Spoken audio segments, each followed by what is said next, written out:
what inspiration do you have for your epic fantasy books of the Heir to the Crown series? So Heir to the Crown, the main inspiration was a fantasy role-playing game that I ran using my own homegrown rules. But even then, that was heavily influenced by works like Tolkien, for example, with a bit of a twist. I always found that, don't get me wrong, I love Lord of the Rings, but how do the orcs even survive as a species? You know, they don't really have a culture. They just run around killing things.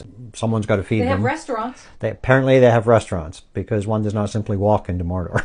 You have to have reservations. And meat's on the menu. And meat's on the menu, yes. Yeah. So they definitely like their meat.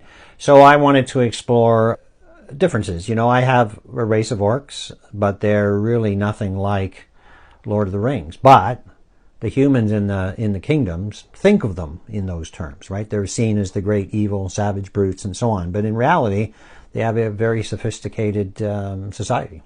Well, it's interesting we talk about inspiration, because I know one of the comments, it wasn't the most positive of comments that somebody put on one of your books, was that the relationship between Athgar and Natalia in the Frozen Flame series, which is a different series, seemed a little too forced. Like, how could two people get along so well?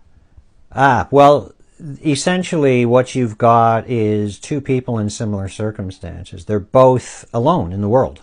Natalia is alone essentially by choice because she runs away. That's not really much of a spoiler because that's like the first chapter or the first couple of chapters.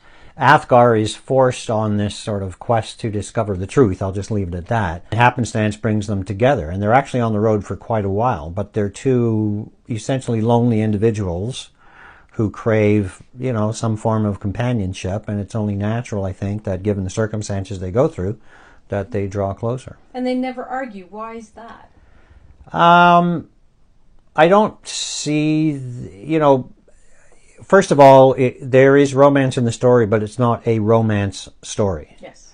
The important part of the story is the other stuff that goes on, but they grow together. The idea is that, like a lot of couples in real life, they're stronger together than they are apart. That's a theme that I like to explore with them, and it's their relationship and the strength of their relationship that makes them that much stronger. And what inspired you about that? Well, I mean, our own relationship, for those on the other side of the camera, that's my wife and I. We have a very strong relationship, and I guess in certain ways that parallels the journey of Athgar and Natalia.